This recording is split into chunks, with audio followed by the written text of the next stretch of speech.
What up? What up? What up? What up? What up again? How's everybody doing? It's your boy Mike Robinson, and this is another episode of Let's Take a Walk. I hope everybody is having a great week so far. We doing it on Tuesday. Today is a special day for a special individual who is on probably if facing me. It'll be on my right, left, whatever. I don't know. This young lady is a recording artist. She's an entrepreneur. She is a teacher, a counselor. She is, just a woman of the people. You know, to know her is definitely to love her.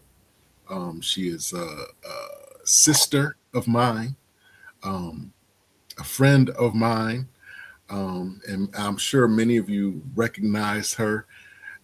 Being one of the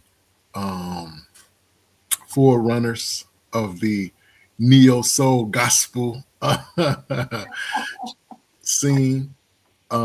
This is Miss Lisa McClendon.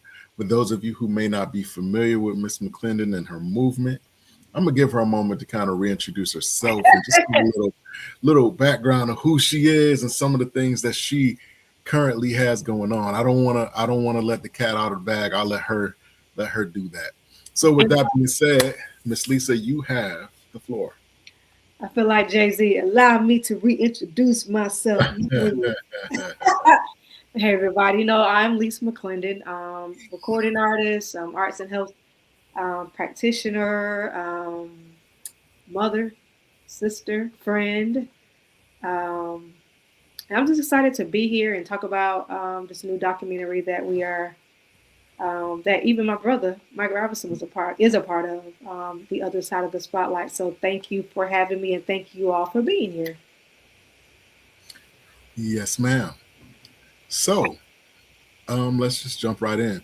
You mentioned the documentary that I was honored to be a part of and in. Why a documentary and why now? It's a great question. So you know what? And so you're the first person that I've shared with this in an interview. So you're special. So this documentary it's accidental and on purpose. So it was an accident for me, but it was in God's plan all along. So several years ago, I was called to do a virtual talk with some students because we were going through COVID and people weren't quite able to come in the school system. So I got this message on LinkedIn, would you speak to these students? And I've been working with students for a very long time. And one of the things that I know is that sometimes it's very hard to get their attention when you are directly in front of them. Now you're wanting me to get their attention through a screen. Right. So I had this idea, instead of just talking at these students, let me just put my life story in an amateur documentary. And so I told the story, had my little backdrop, had my pictures, had little inserts, and it was a huge success. Mm-hmm. They called me back and was like, we have had so many speakers speak to our students, and these kids never pay attention. They actually paid attention and they were interested. Thank you. And I shared the documentary with my mom, and she's like, oh, that's so good, Lisa. And I moved on. And almost a year later, my mother messages me and says, hey, whatever happened to that documentary? And I'm like, what do you mean? She said, why don't you post that? And I was like, because it was for kids. Like, it wasn't really anything for me to put out. Mm-hmm. So long story short, ended up posting it on LinkedIn and on some social media platforms. And I just started getting DMs from investors that were like, what are you doing with this? And I'm like, telling them the same story, and people just started trying to bid for it. But there was one person, she put her money where her mouth, she stopped talking and she beat everybody to the punch. And that was Jana Parsons. And she got on the phone with me and she sent the contract over. She sent the money and said, let's get to work. And the rest is history. And it went from just a light story told to students, to it evolved into this. Because when we went this route, my director, Tonice Evans, which you got a chance to meet, she was giving me the secret sauce to a great documentary. And she was like, okay, you're going to need to pull in people that know you to make this story what it is. And so call people like yourselves and the young ladies, Lolita and Mola that I've sang with before, and the other appearances. I don't want to give everything away, but the other appearances, um, people just started telling stories that I had forgotten about, and then it became this huge thing of healing, and it went from that to just something else. And I'm just, it was always God's plan, but again, it was an accident for me. So, so the experience for me was also new, something I never done before. But again, I was very honored to do so, and in the midst of that, I got to meet people that you came up with and were around, and Mhm. you influenced and had influence on you, and it was just really really interesting to see and experience you from a different perspective, because I know how I know you, but Yeah, it's always interesting to hear others perspective. right. um One thing, although everybody kind of had, it was a diverse group of opinions and Yeah, perspectives, yeah. one thing was very consistent through for everybody that I spoke to, Hmm. and that was just your humble heart, like Oh, very you know unassuming, but present, I guess, for the a lack of better word. You you you're not the loudest in the room, but mhm. everybody's aware, but you're still present, and people He's are aware there. that you're there. And that's very, I've used this only a few times before, but you are, what is it called? Extraordinarily regular. Oh, So okay. what would you attribute that to? Or what do you attribute that to? I think that has a lot to do with my upbringing and the community that I was raised in. Being a small town girl from Palaca, Florida, being raised during a time where there was no social media, there were no cell phones until much later. For me, I believe being raised in that type of environment keeps you grounded. I think everybody who came up with us and came up with myself, even though you were a transplant, but for those that came up with us, I think all of those individuals that are successful in their own right are Hmm. grounded, and I would probably say extraordinary regular, because we grew up in a place where you weren't supposed to make it. Right, right. Like, who would have known that the world would be what it is today? Hmm. I mean, I look at Palatka now and I'm like, I see stuff that I would have never thought I Right. saw Palatka, but the power of the internet and all those things that are being introduced to us has changed the game. But for years, my entire childhood, all the way up until a young adult, we didn't have all those things. So I believe those things, being raised in that country environment, definitely keeps you grounded. Definitely.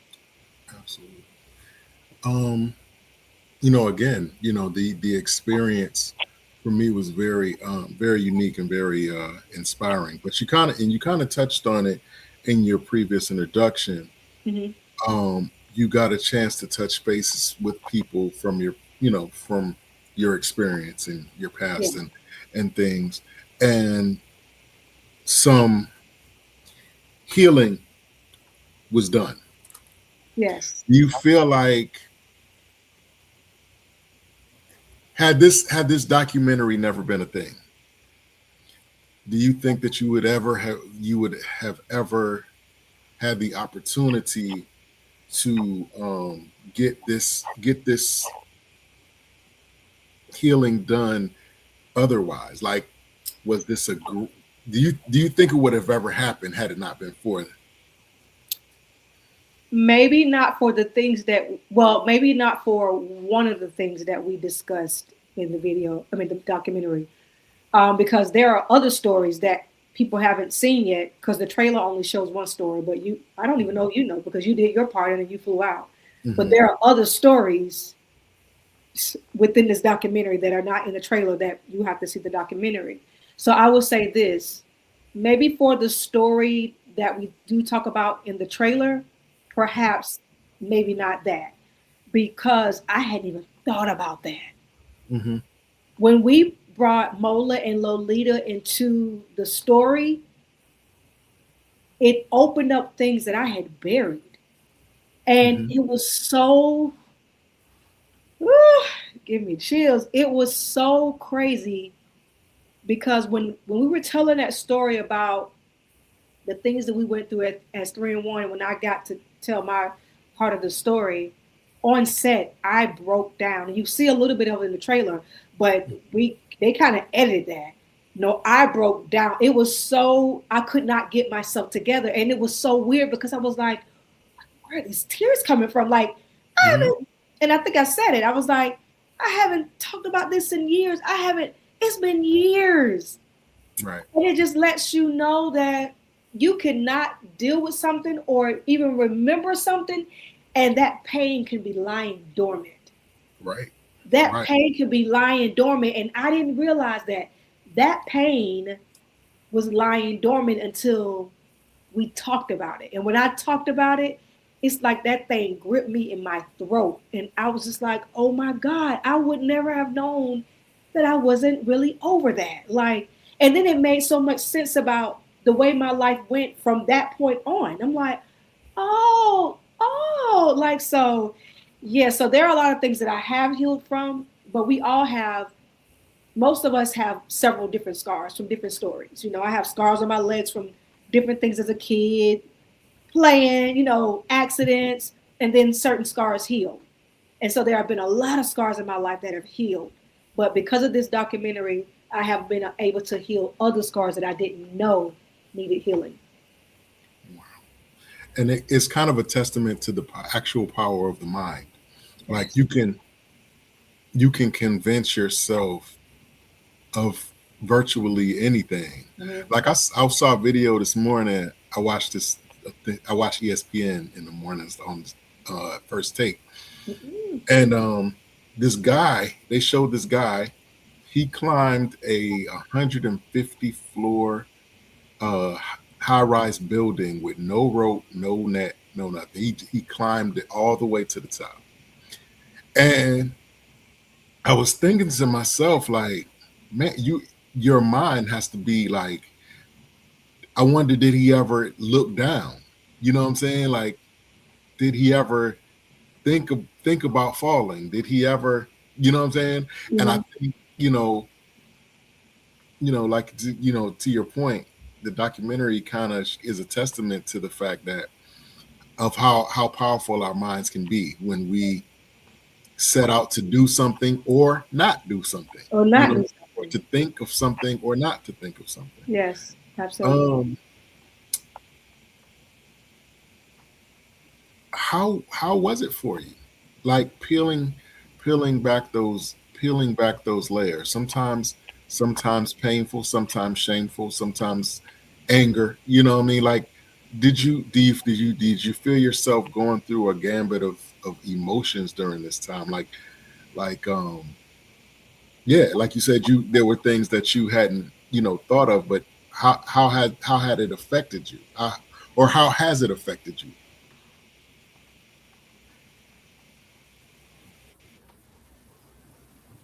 It's with this documentary, I had already been on a healing journey anyway, intentional. Healing is a big thing for me. It's a space that I work in with kids and in the community anyway. Um, so for me, what it was I didn't feel shame at all. No shame.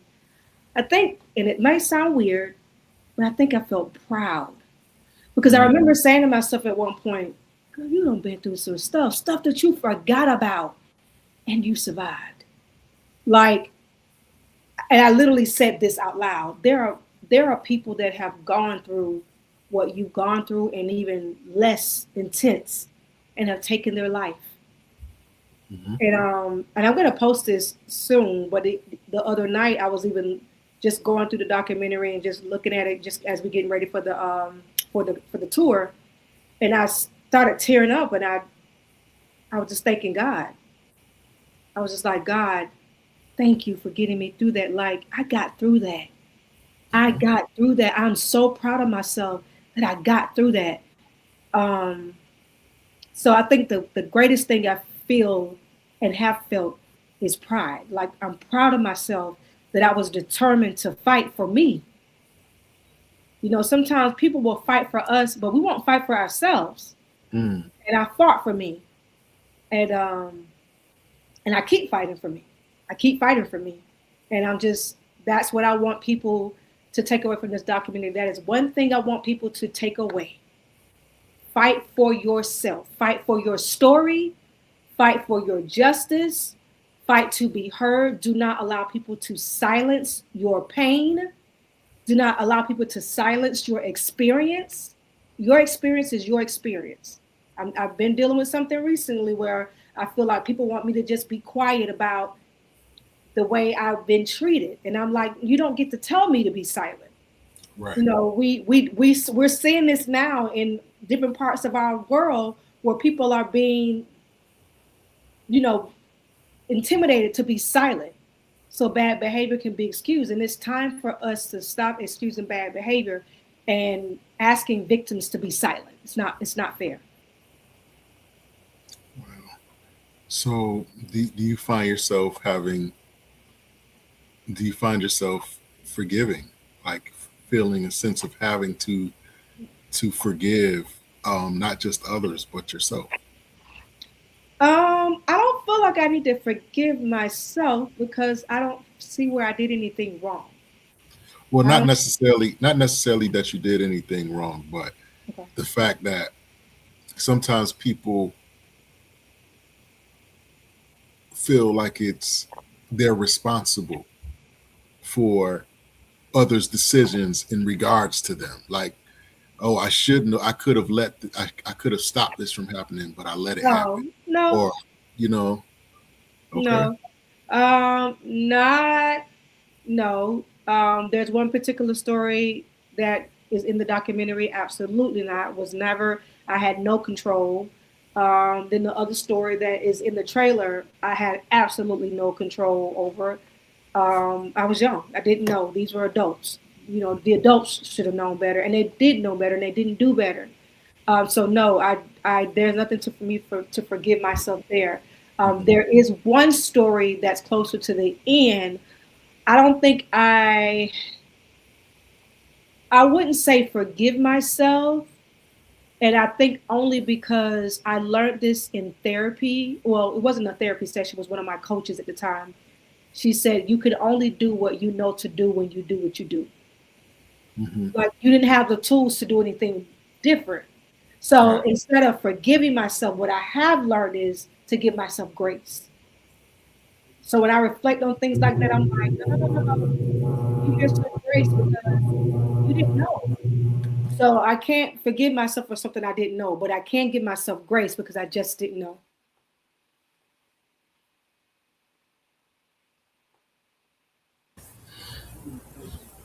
So let's kind of shift gears. I mean, one thing I didn't know was that you were in a group. Yeah, I never knew that. I yeah. always assumed that, you were, um, completely a solo, type of artist. Most Um, people didn't. yeah, But not. I did not know. So like, without giving it away, 'cause you want Yeah, people to watch watch the doc. yeah, yeah. What? How do you ask that? Huh? Yeah, how do you ask that without giving it away? Yeah, like, Elaborate. or let you know what? Scratch that. Let's just talk about the general music experience. Mhm. Um, when you look at everything that you experienced and the things that you were able to do and accomplish, has your perspective or opinion or philosophy on being an artist changed now that you have been on the other side? You have been, you know, Mhm. in the limelight, so to speak, and You know, what's the biggest difference between before you came in and after you were in? Did your opinion or did everything that you think artistry was supposed to be, has your opinion of that changed since now Yeah. that you're a seasoned veteran? Yes, yes, yes. My opinion of artistry and the world of artistry and all that has definitely changed. When I came into the industry, I was a novice. I was very naive. I was starstruck. I was smitten by everything around me. I was um, emotional, very, very emotional, vulnerable. All of those, all the things, as they say, all the things. And now um, I see, and I think we all kind of see because of social media, is that artists are just like everybody else. Mm-hmm. Like the people that I idolized and looked up to are a lot of these people have bad days, have good days, make mistakes, have to forgive, have to be forgiven, um, and I didn't. To me, they were like fairy tales before. You know, as a child or as a younger or much younger, when you see television, everything is polished and perfect and Mm-hmm. filtered, and everything just seems like nothing goes wrong. And so you don't get to see until you're in it that no, that was a filter. You know, that's a polish. You know, celebrities still fall and trip. Right. Celebrities make bad decisions and make mistakes, and then you're like, oh, I know they're no different than me. And if they're no different than me, then I don't need to put them on a pedestal. So while I Yeah. still admire a lot of the artists, I don't idolize any of them. Right. I don't idolize any of them. I just admire who they are. I love their work. I will always be supportive of the ones that I support, but I don't idolize them. I don't put them above myself. They are no better and no different than I am. Did you ever think? Have you ever thought of yourself as a celebrity? That's always been tough for me. Not tough, but just unusual. Yeah. No, I don't think so. I mean, I still have like my team around me, like my liaison Kim. She has to tell me all the time, "Do you know who you are?" Like she'll be like, "Girl, you," and I'm like, I have to remind myself. And I know what she means. You know, I know who I am, but who I am to other people. And I have a dear friend, Right. Jonathan, that always does that as well. A couple other people that often have to tell me. But it is important for me to remember who I am to other people, because I have been in situations that were not that could have been dangerous because Mhm. not remembering that people don't see you as every day, so you have to just can't embrace everyone. So I had to grow into that, to know that I have to have boundaries because everybody that doesn't know you, So Right. So, yeah, I understand that. It's weird. Like I like myself. I just not on your level, but I'm saying like just everyday compliments. uh, That still really like bothers me. It gives me it don't it bother. just It doesn't bother it me. It's just freaks like unusual. yeah. It feels funny because like you're just in your mind. You're you. You know what Yeah, I'm saying? and then you You're have to you. turn on, and Yeah.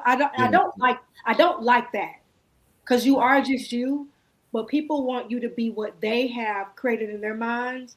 So Right. you have to, I don't like having to turn it on, whatever that is.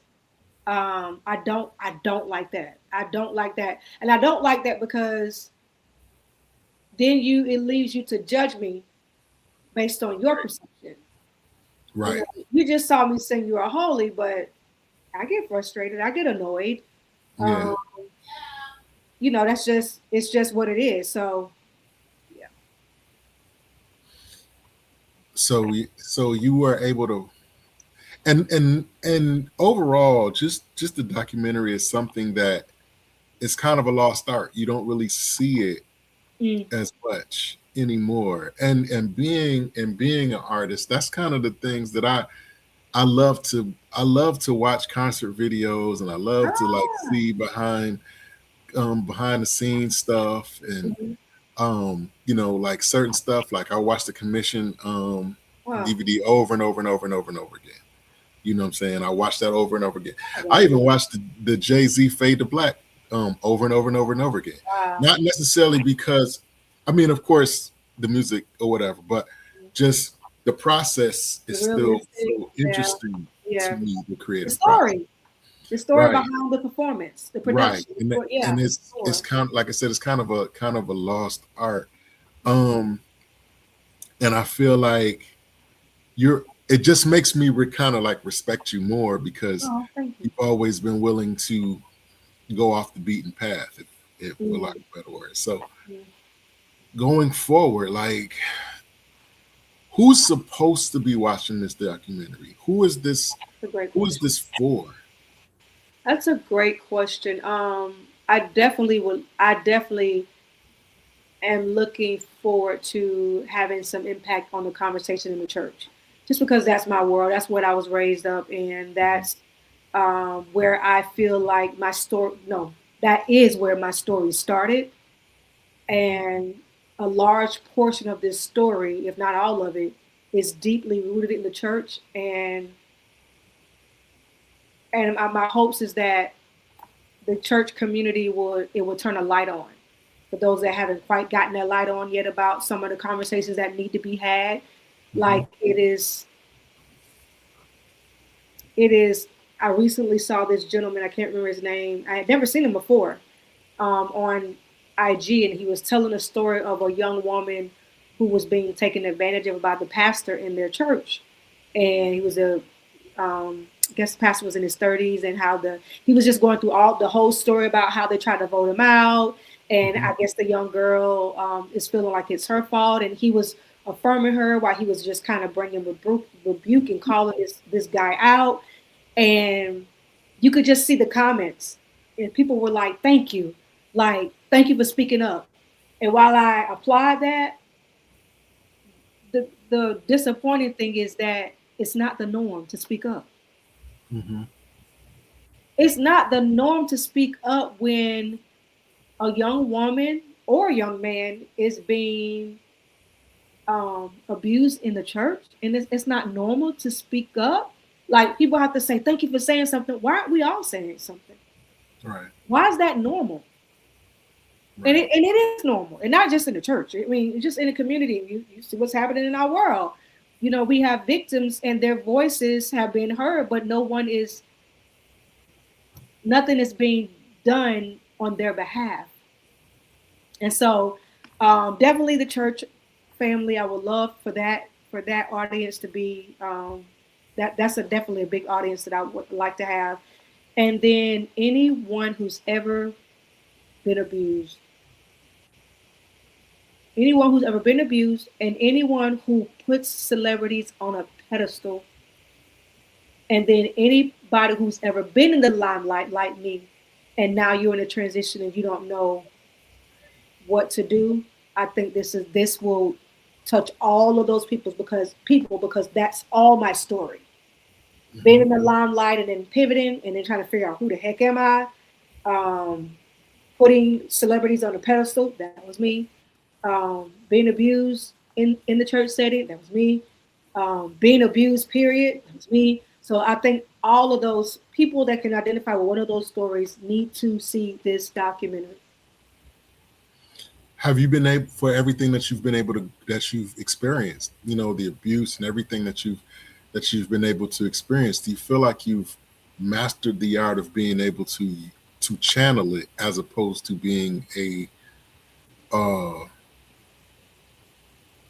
as opposed to being a I don't want to use the word slave. I want to use Bonded, bound to it. right, bound to it. Like, do you feel like you've been able to use it, channel it into your creative process, and Yes. not allow it to hold you in a Oh, certain state? yeah. Yeah. No, absolutely. Yeah, absolutely. but that's only because of the work I've had to do. Mm-hmm. I've done the work. I've done the work. Um,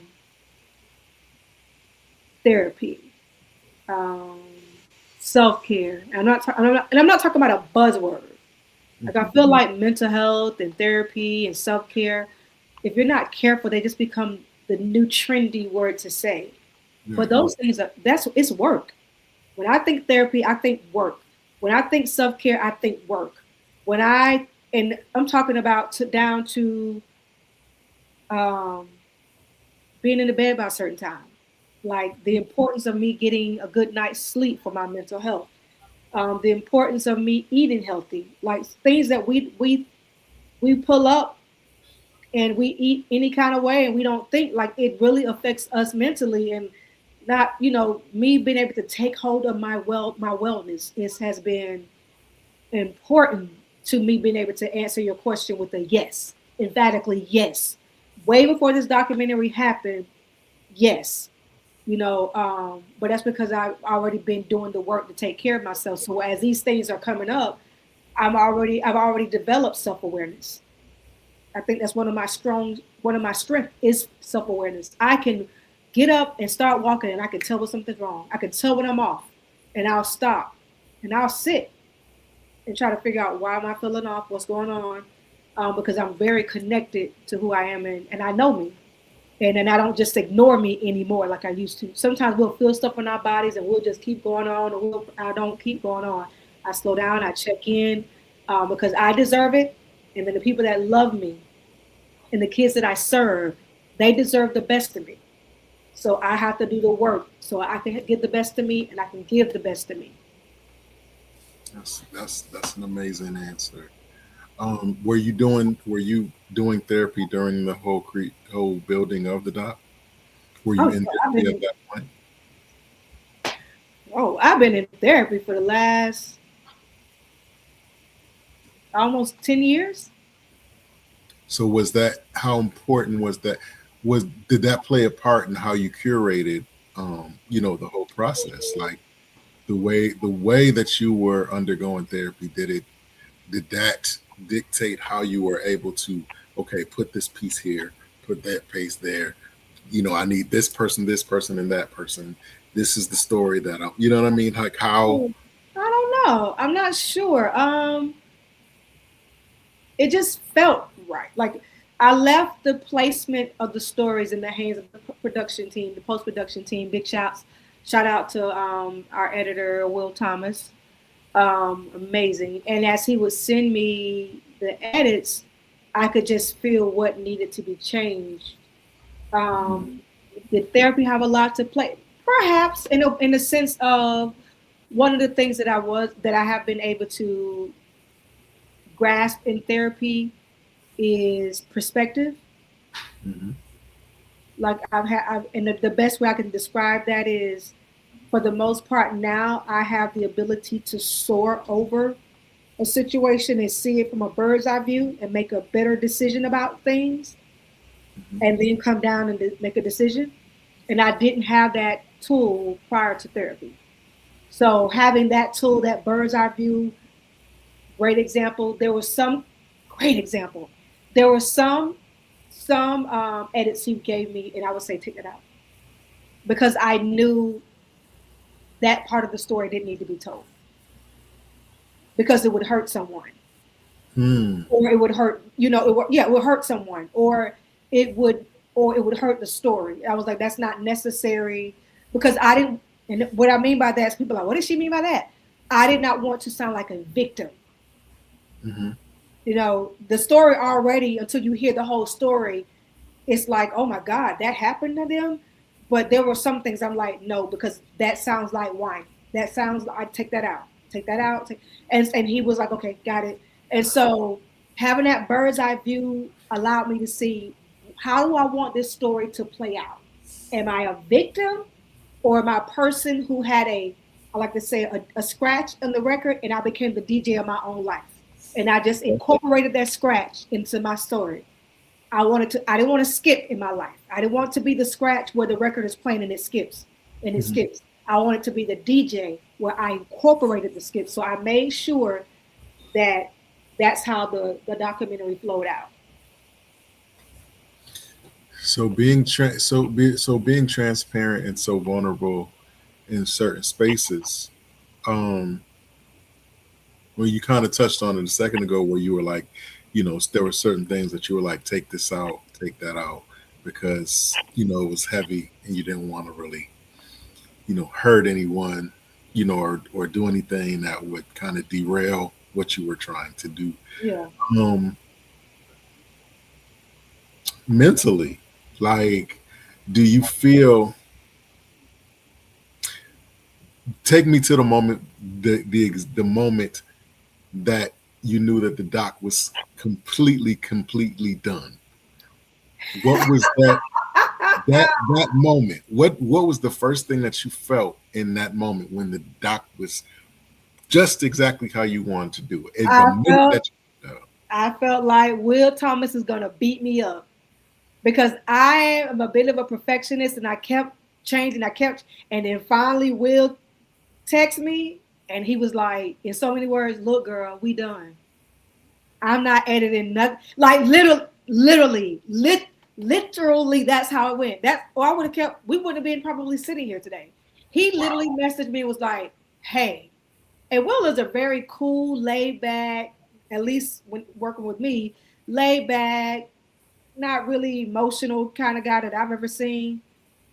And he was like, "Girl, we're not making any more edits. You keep telling me this is done and it's never going to be perfect." And when he said it's never going to be perfect, that's when your question was, how did you feel? I felt relief. The thing was, the story isn't perfect. Nothing. You're going to always see something, but that's not what this is about. It's not about everything being perfect. It's about telling the story, and the story isn't perfect. Let it go. We're done. right, because the ultimate goal is to tell a story about an imperfect person Yeah. experiencing an imperfect Yes. experience or existence in certain spaces. So Yes. it's kind of like a counterproductive to say, okay, well, yeah, I wanted to be perfect, but Yeah. No, no. I get it. I And get then it. and one of the things I learned is you can't have too many people in your ear Facts. because you got all these creatives and people that love you and they wanted it to be great, and this person says, well, do this, and this person says, do this, and this person, and it's like what I've learned going forward, if I ever do this again, I would just have maybe two people on board, maybe three, and that's they all have a different purpose. The investor, like Jana, her input definitely mattered because her money backed it. Then maybe my number two, and then maybe one other person. But the final say was going to be me and the investor. Understood. So tell me. So let's shift gears a little bit. Let's talk about the music. Yeah. So for Is there for music? Is there music? Hmm. right. So for a while you kind of laid low on the music, on the creative side, and Mhm. so now you find yourself back in this creative space. How hard was it for you to mentally get back into the groove of creating and recording and doing that whole process again, starting that whole process again? I think the hardest part is time Hmm. because I do run a nonprofit. My nonprofit is Yeye's Village Expressive Arts Community. And I also work with another nonprofit where I teach resilience and wellness to a bunch of people. Teaching directors how to properly and successfully um, support their students.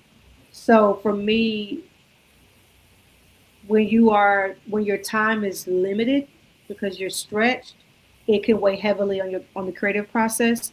So I have to make space to be quiet. So that's like first thing in the morning, grabbing my chair, going out because we live on a lake, going out and sitting by the lake and breathing and no phone and what I like to call the white space, because that's what we create. We're creating the white space, the white noise, when there's nothing going on. Otherwise, it's fighting with everything. So I have to get in places where it's quiet, and it's not creativity can't compete against distractions. Right. So I would say that's the main thing. It's just the time, just trying to navigate time. And what are you is the creative space of the music congruent? I'm using big words here.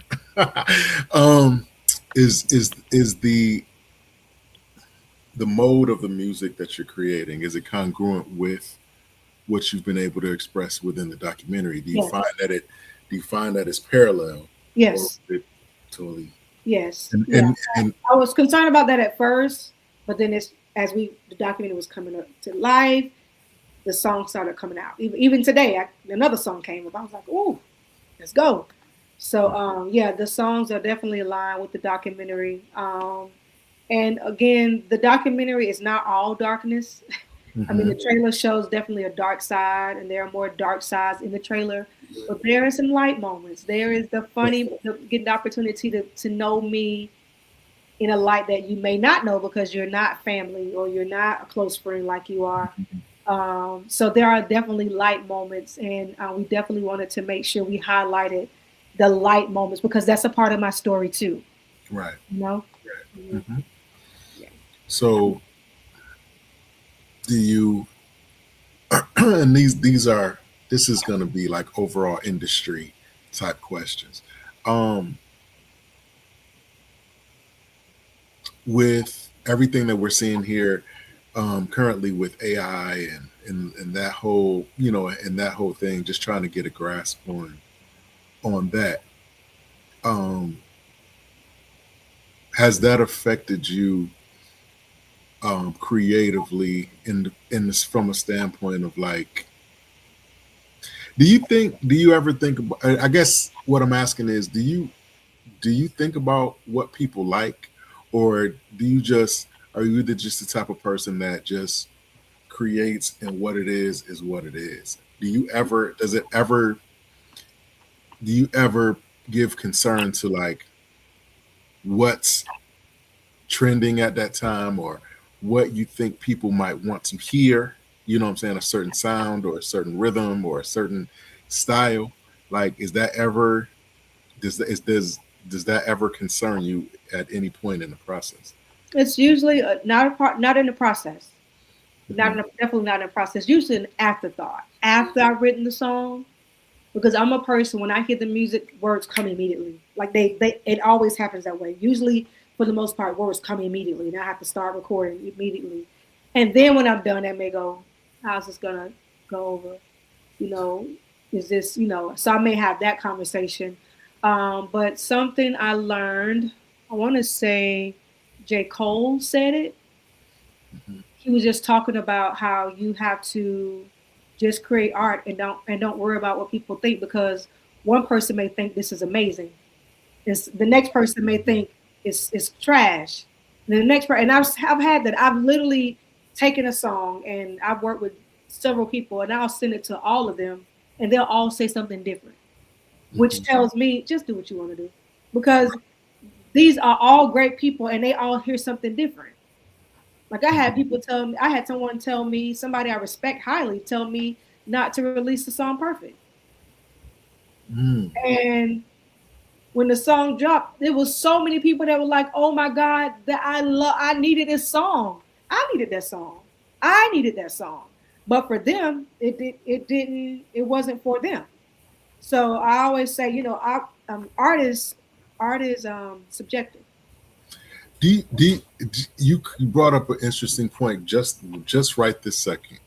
Do you think that could be like one of the issues with the industry, that there's more of a concern on what people like versus what people would truly benefit from? Like, you might have a song that truly ministers or truly attests to a certain type of life. Like, you might be talking about drug addiction, or you might be talking about alcoholism, or you might be talking about sexual assault. You might be, you know, talking about, but these are the songs that are, shh, don't do that one. Do the club record, or do, you know, do this one. Do the joyful, lighthearted one, Yeah. the party one. This, you know what I mean? Do you feel like that's one of the issues, you know, with the industry? We're more concerned with trying to have single hit singles than we are actually impact, having really impact.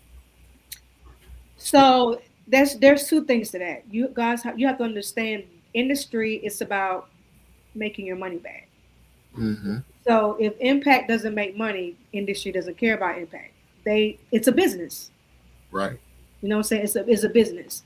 It would be great if you can have an impact and make money back. But when you're talking about industry, it's always gospel music. I know y'all love y'all favorite gospel. I know you do. Even down to the legendary CC Winans. If you are with a label, they are going to have some input about what song you drop because they need to make their money. Right. You can do the impact when you do the live concert. You can do the impact on your tours. We need our money back. I remember when I was signed to Integrity, having a fight with my A&R, if you will, about which song we were going to release first. I wanted to release Hey Now. Mm-hmm. She wanted to release You Are Holy. I wanted to release Hey Now and then You Are Holy. And but she knew what the label needed or was positioned to do to make their money back, and she was right. For them to make their money back, they needed to release You Are Holy. Mm. For me to be true to my style, it would have been Hey Now. But Hey Now came later, but they wanted to leave with what they felt would make their money back, and it did. And it had an impact. See, that's an example of make my money back and the impact. But their number one thing is a business. They industries want to make their money back, gospel included. Are you tired? Are you tired of You Are Holy? I'm not tired. No, I can't get tired of you. I'm not tired of you are holy. I just love the when other people know other songs besides You Are Holy. Mm-hmm. Yeah, you can't get tired of You're Holy, but you do want. But I do appreciate when people are like something else is a favorite song. I'm like, and it's not You're Holy. Like that's always like Right. that's a big surprise to me. But no, it's almost like though one of the songs that I never could get Yolanda Adams away from in my mind was I am just a prayer away. Huh? Like Mm-hmm. I was the biggest Yolanda Adams fan and still am. And I sang her song Just a Prayer Away all the time. Every time a church brought me to sing, I sang Yolanda. When Yolanda Adams stopped singing Just a Prayer Away when she would do concerts, I did. It took me a minute Yeah. because I was so used to her singing Just a Prayer Away. But if we wouldn't have let her break out, we would have got I open up my, which is her biggest hit. But Mm-hmm. we had to let go just a prayer away. So I think the time is gonna come where people are gonna have to expect me not to sing "You Are Holy" if Mm-hmm. they're gonna allow me to have other big hits. Like Yeah. y'all owe that to me. Okay. Y'all owe me Okay. that. Like stop playing with me. No, but no, Okay. I'm not. I'm definitely not tired of it. But I just want people to know that there are a whole lot more songs than just "You Are Holy." Mhm. So so overall, do you feel like you have a sense of who you are? Like, do you because you do so many things and you pour out and you pour out and you pour out, and you are so many different things to so many people. You're different things. You know what I'm saying? You're a mother. You're a sister. Mm-hmm. You're a teacher. You're a Mm-hmm. counselor. You're an artist. You know what I'm saying? Now you're producing, you know, film and video content.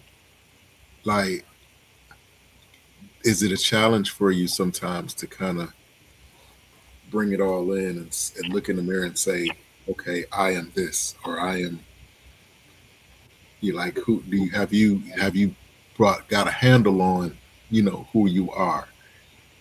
I think I'm getting there, but I think based on what you just shared, some of those things is not who I am. It's just what I do. Mm-hmm. I'm not a content creator. I just create content Okay. because I have to. You know what I mean? I have to because of what I do. But I wouldn't label myself as a content creator. Those people, they devote their lives to that. I do not devote my life to Right. creation. It's not something I'm interested in doing. It's something that's necessary for what I do, and I don't do it all. You know, Mm-hmm. there are people that can do it too. So like that. Um, I own a business. Yes, I have an entrepreneur hat. You know those things. But I am and always will be a mother. But my mothering looks different because my children are adults now. Mm-hmm. You know, so my mothering looks different. I'm a mother. I'm a daughter. Um, and the older I get, the way I am a daughter to my mom looks different. The way I'm a daughter to her now is different than the way I was to her 10, 20 years ago. Even 5 years ago, I'm so different. So I think as seasons change, I just adjust, and it's not really overwhelming. And I would say I've been settled in that probably, believe it or not, within the last 6 months. Prior Wow. to the last 6 months, I was still kind of like, okay, God, what the heck am I supposed to be doing? I mean, I'm doing stuff, but this is what I'm supposed to be doing. I think Right. I kind of got a handle now on what I'm supposed to be doing and who I am, and I'm good. Right. So tell me a little bit about the well, tell us about the tour. Tell us about, what Yes. all's going into the tour. Let's get into Sure. So the tour is the Other Side of the Spotlight documentary and concert tour. it. Hmm. What it is a pre-screening of the documentary concert featuring new music that supports the album and a fireside chat on mental health. So we are having a conversation about mental health. We'll have expert panelists that'll be joining me after the premiere of the documentary and after the concert. Some of our stops will have VIP session where people can come and view some of my art. Some of the photos that speak about my life. Um, some network and mingling, but we kick off April the 11th in Miami, and then we will be in Tampa on April 18th. We just had new um, stops added, which include San Diego is being secured now. They reached out to us I had a connection there, and he came up. He's like, "Yeah, we got to do this." So San Diego, Carolina reached out, Charlotte, um, Rhode Island. We just secured Rhode Island, Rhode Island. Nice. That's crazy. Well, Rhode Island, and then New Jersey, and then we're hopefully will be in Virginia as soon as somebody will get their stuff Yeah. together. Yeah, so we're still adding stops. So, but you got to get in quick because we're stopping. It starts on April 11th, and we're shutting it down on May 23rd. So, and May 23rd is going to be Rhode Island. So, just count the days, the weeks in between. You want to go ahead and just lock us in. But we're making these stops, and we're excited to make these stops. How do you feel? Just how do you feel about all these things that you're doing? Do you feel like an artist on tour again? Like, do you feel like how you felt when you were an artist going out, going doing these different days? Does it Yeah, feel the same? I do. Not the same, but I feel it but I'm more chill about it. Hmm. Like I'm like, okay, you got a show coming up. Like you got to have your stuff together. Um, so I'm not stressed about it, but I know I got to get some stuff locked in, Hmm. and then I got help as well, making sure we're ready for day one. Who's your greatest influence at this point in your career? Musically, Generally, just period. that is a great question. I don't know. I don't know who my greatest influence is. I can tell you that I have a few books that have been a great influence on me. Atomic Habits has been a great book. Hmm. Um, can't think of the book as many times as I read this book, but and even though he's not one of my favorite people right now because he's just acting up. But 50 Cent, one of his books, I can't think of it right now. 48 Laws of Power. No, that's the 50th law. 50, yeah. Um, Work harder, work smarter. I think that's it. I think that's a book. Yeah, Work Harder, Work Smarter. That is an amazing book. Haven't read it in a while, but that is an amazing book. Um, and then probably my favorite book of all times right now that I'm reading is called Your Brain on Art. So right now I am a art it's in health practitioner where we use the arts to um, help people with physical ailments. I'm more on the mental health side, so helping to use the arts to help mainly for me is anxiety, helping students do anxiety and regulation using the arts. I love that space. And so that book is really amazing. If you are a reader, I would suggest you read that book. You will be surprised how putting color in your house can help your mood, can help with regulating emotions and trauma and panic. Just color. I mean, that's just one of many things. Drawing, doodling, the things that it does to your brain if you deal with panic attacks, anxiety, and all those things, small things like that. Um, that book is absolutely amazing. So I would say I have books that are influencing me, not necessarily a person. Okay. Yeah, I got a short game for you. It's called Fill in the Blank. let's do it. I am more blank than I've ever been at this point in my life. I am more at peace than I ever been at this time in my life.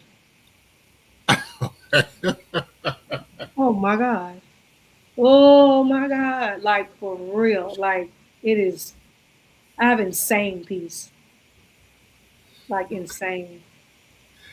I find myself doing blank more than I ever have in my life. I find myself being peaceful more than I've ever had in my whole life. It's insane. I never thought I would be doing blank at this point in my life. I never thought I'd be talking to Mike about peace at this point. No, at this point in my life, I never thought I would be, man. I never thought I'd be working with kids to this in this capacity.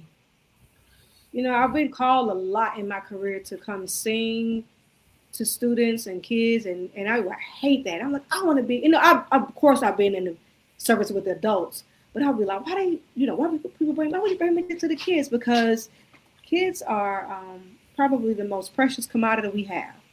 Hmm. You know what I'm saying?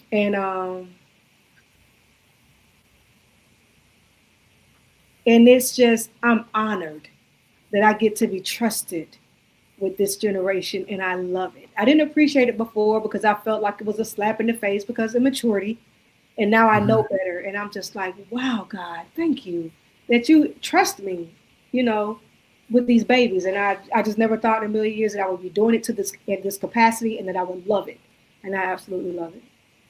Okay. Last one.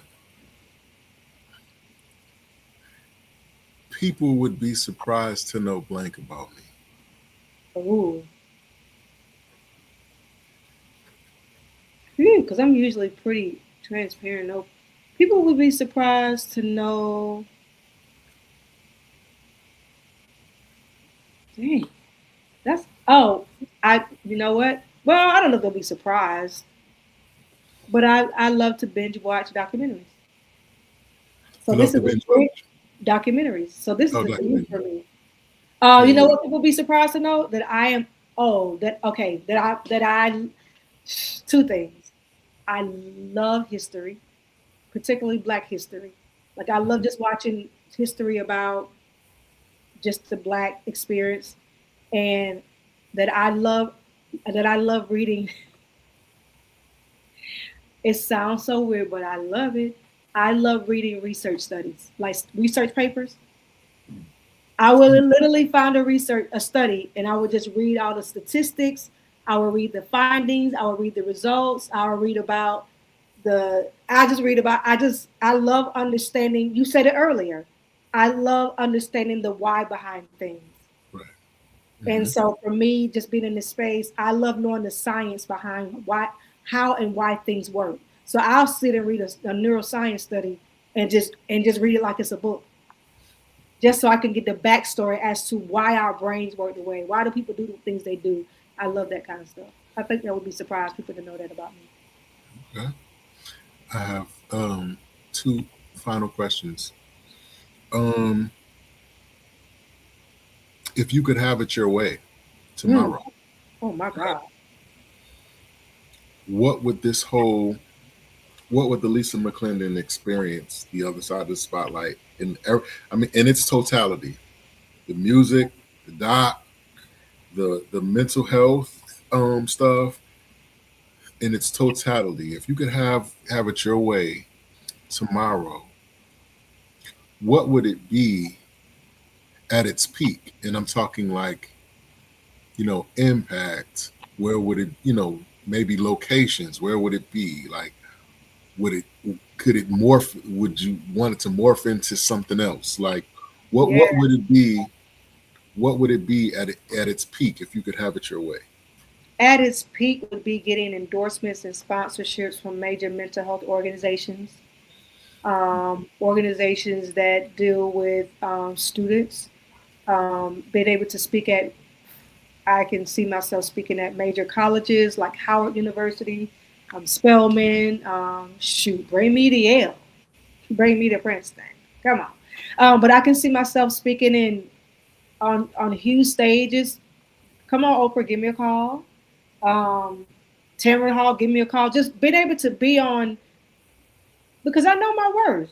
I know my worth. I know my value. I know my story would help. I know what God has given me in my voice, in my belly, in my soul, and I just could see myself on major platforms. And the reason why, let me say, I think this is important. The reason why is not for the spotlight per se, not just the spotlight, but what the spotlight represents. The spotlight represents um, exposure, being seen, um, people access. And I think people need to be able to see me, to hear me, so that they can be able to connect their story to my story for their own healing. So not for selfish gain, you know, Mhm. because I've never really had to have that to be seen. I feel like I just kind of been put there because that was just a calling of my life. But once you get there, what do you do with it? Right. And on those platforms, I know that I will speak for those people who are too afraid to speak. Mm. And I want to be that person that has a voice for those young women who have been molested and raped in church. Women who have been molested, who've been carrying that for years. I'm a grown woman. I've been carrying that for years. You know what I mean? And I just want to be that voice and help to start that conversation, the necessary conversation, so that people can get justice and we can start making necessary changes because it matters. They matter. Okay. Awesome. This is my final question. I tried to jump around as much as I could and be respectful at the time. At the same time, um, it's a question that I've asked you before, and it's a Okay. question that I ask all my guests. So I'm gonna ask you one more time. Maybe your answer has evolved since the last time you've been on. Okay. So the question is this: what would have to happen in your life, if it hasn't happened already, for you to consider your life a success? What does success look like for you specifically?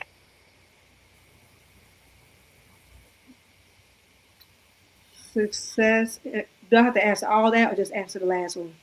Yeah, this the It was last like part. three Whichever section questions. you feel like What about. success looks like to me, and I know I made a joke about it, but I'm so 100% serious about this. It doesn't matter how much money I have. It doesn't matter where I live. It doesn't matter who my friends are. It doesn't matter about the environment in which I navigate. If I don't have peace, I have nothing. It reminds me of that the part in the Bible in Psalms that says, and he will lead me beside the still waters, the peaceful waters. He will lead me beside those waters and restore my soul in pieces where there's restoration. People have had millions of dollars and killed themselves. People Mhm. have lived in mansions and blew out their brain. People have had the best support system and people that loved them, but they could not figure out how to tap in, love them, and love themselves. Mhm. So, knowing that I have this piece, while there are things that I want to achieve still, and I'm excited to achieve, and things that I look for, my first of many things. If God said it was time for me to go today, man, I'm happy. I mean, I have moments where I have to, get myself together, but my overall summary of who I am is peace, and to me, peace is success. Period. Because I haven't always had this. I know what it feels like to live in darkness, and now I know what it feels like to live in peace, and now I can compare, and I'm like, oh, so this is what it looks like. This is what God said. Oh, I'd rather have this. Okay. Yeah. So at this point you're just doing screenings. So the average Joe can't go on YouTube or can't go to Netflix or can't go to Spotify or somewhere and watch this documentary. Um, is there a way, or is there a space where they can find an itinerary, or just, or how can they get in touch with you if for whatever reason, if they want to collab with you, if they want to sow or invest or find out how to be in the place to see the face, so to speak, and be in the place to watch the documentary, how can they get in touch with you? Sure, you can just email me or email Kim at Lisa McClendon Music at Gmail. For sure, Lisa McClendon, McClendon with two C's. All of our social media pages, Lisa McClendon, I am Lisa McClendon, have the tickets linked if you are interested in buying a ticket right now. The two tickets that are available are for April 11th in Miami and April 18th in Tampa. And then over the next week, we'll be adding the ticket links for the other sites as well. If you want to catch the pre-screen before it drops nationwide, globally on May 23rd. I'm sorry, May 29th. It releases worldwide May 29th. But if you want to catch it before then, grab a ticket and meet us there. Excuse me. Anyway, well, I appreciate you coming on and sharing a bit with us. We just kind of scratched the surface, Yeah, but um, I thank you for not only this particular interview, but just in involving me in the process of yes, the documentary. I consider it an extreme honor to be even thought of. It was really a new and great experience. I got a chance to meet some some new people, and shout out to Jana, who has been kind of like my sounding board, and my yes. sister. She's amazing. Shout out to your mom, Miss Goldia. She is amazing. Like you just look at her and she just kind of oozes wisdom. Like Yeah. she's I not do. even. It don't even look like she's walking. Like she's floating. Like She you know, needs to hear that. She needs to hear that. Yes, she she's is. she's floating, and not to mention she's one of the most beautiful women you will ever see in your life. Thank you. She has a beautiful spirit, and it's Thank inside and out. thank you. Thank you, Mike. I appreciate But it. absolutely. But again, I thank you and I appreciate you on so many levels. Thank you. Appreciate you too. Thank you. And thank you for all for tuning in and just taking a walk with us. Absolutely. So you have an amazing night, and we're gonna be in touch. And Yes, I sir. wish you much blessings on the whole project and the whole process and the whole tour and everything that comes along with it. I pray that you have new contacts, and it just sparks a whole new phase of your life and career. Sounds good. Thank you so much. And thank you for having me. Absolutely. There you have it, guys. Another amazing interview with another amazing guest. Shout out to Lisa McClendon and her whole movement. Please, please, please, please, please support her movement. She is definitely worth it. She definitely is a jewel. You know what I'm saying? Not only as an artist, but just as a person. She's just one of those people that um, you're just grateful to know. You know what I'm saying? It makes you feel good to know that she's in the earth. You know what I'm saying? Um, I really, respect the whole process of creating a documentary, and because not just for not just in and of itself, but the fact that you can kind of put your life on display in that way and allow for people to watch and dissect and judge and critique and um, conceptualize and all these different things. That's I listen. That's amazing and scary. But with that being said, as I always tell you guys, if there's something that you feel that God has placed within your spirit, if it's something that you think about, you dream about, you ponder on, and you, whatever it is, the script, the song, a degree, a job, a letter you got to write, a note, an email, whatever it is, step out on it now, because this is a time and you got people that are waiting and their destinies are attached to your decisions. So step out, do what you got to do, because we need you. All right. So not to talk y'all to death. Thank y'all for watching. Thank you in advance for the ones that will watch the playback later. I appreciate y'all. So with that being said, I'll see y'all later on this week when we have another amazing guest. Let's take a